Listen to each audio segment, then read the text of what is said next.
Maître Lioskas, cela vous inspire quoi la nouvelle décision du gouvernement concernant la prévention routière et de faire exploser le nombre des radars? Alors, de l'effroi et de l'horreur. Pourquoi? Tout simplement parce que les radars, on peut décider, on peut les comptabiliser et décider d'une politique qu'a posteriori. On peut décider que à la fin de l'année, le chiffre a été maintenu ou il a été augmenté en fonction du comportement des automobilistes et des motos, mais pas avant. Avant, ça donne quelle impression? Ça donne tout simplement l'impression que on a préparé éventuellement le comportement des Français et que si on l'a pas préparé et si on ne table pas sur une augmentation de ce nombre de radars, éventuellement on sera même capable de baisser la vitesse pour rentrer dans les stats. C'est absolument ridicule et ça correspond pas tout simplement à la façon de conduire des Français. Donc là on voit bien que c'est une pompe à fric et on voit bien qu'on ne met en sorte qu'une tirelire. On met en place une tirelire, c'est tout, ça s'arrête là. Quand des automobilistes vous disent, on sait très bien que c'est complètement, que c'est une pompe à fric, que c'est du racket.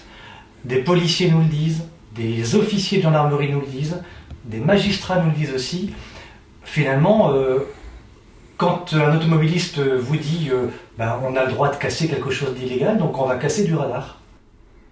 Alors, bien évidemment, je peux pas accréditer. Je peux pas accréditer parce qu'il s'agit de la destruction d'un bien public. En revanche, là où les automobilistes ont la possibilité de casser, c'est casser des procédures en se battant. Parce que légalement, on a la possibilité de contester, d'aller devant le tribunal et de faire en sorte d'être relaxé. Donc c'est là que la guerre se joue. Elle se joue pas au bord de la route, elle se joue dans les tribunaux. Oui, mais vous savez bien, maître, que les automobilistes, enfin, en tout cas ceux qu'on interroge régulièrement dans la rue, sont ulcérés, ils sont pris par le temps, ils ont leur quotidien, leur travail, leur vie de famille, ils n'ont pas le temps de faire ça.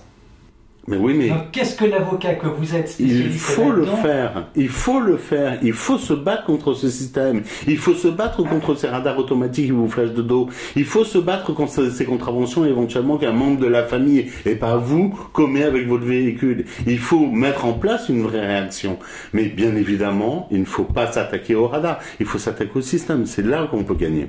Vous êtes d'accord pour dire que la prévention routière est devenue aujourd'hui une répression totalitaire ?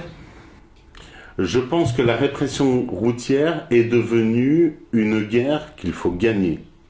C'est-à-dire que les Français conduisent de mieux en mieux. Normalement, il y a moins en moins de contraventions, ou en tout cas de contraventions lourdes. Et je pense que devant les tribunaux, il y a une guerre à gagner et il y a un combat à mener. Mais uniquement devant les tribunaux. Non mais il s'agit d'un impôt routier. Ça s'arrête là. Il s'agit de faire rentrer de plus en plus d'argent, de faire une tirelire du permis de conduire.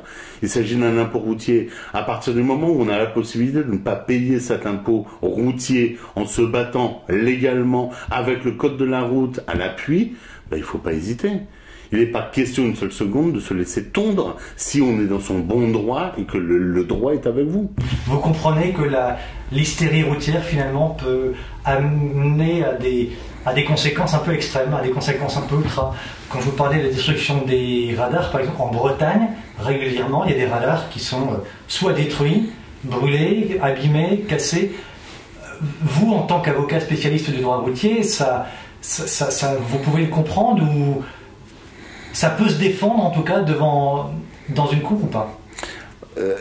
Mon arme, c'est le code. Mon arme, c'est la loi.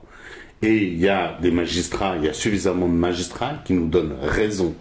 Donc il faut rester dans cette ligne légale et je pense que c'est une erreur de s'attaquer au bien.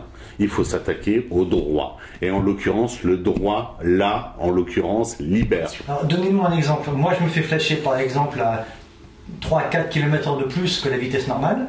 Qu'est-ce que je peux faire? Vous contestez, vous prenez la contravention, il y a un formulaire de contestation, vous demandez votre comparution devant le tribunal, et après, c'est au ministère public de faire la démonstration que c'est vous qui étiez au volant. Comment il va faire la démonstration que vous étiez au volant alors que les radars flashent à 90% de dos et que, éventuellement, si vous êtes flashé de face, le pare-brise ne permet pas l'identification. Vous vous rendez bien compte que le système, comme il est fait, comme il est mis en place, il ne permet pas de rentrer en voie de condamnation. Donc, il ne faut pas hésiter à aller devant les tribunaux, expliquer sa contravention, s'appuyer sur l'article 121.3 du Code de la route qui permet justement d'être relaxé et du retrait de points et de cette infraction pénale, et de faire en sorte de faire valoir ses droits. Il n'y a rien de plus facile. Le droit le permet. Donc il ne faut pas hésiter à le faire.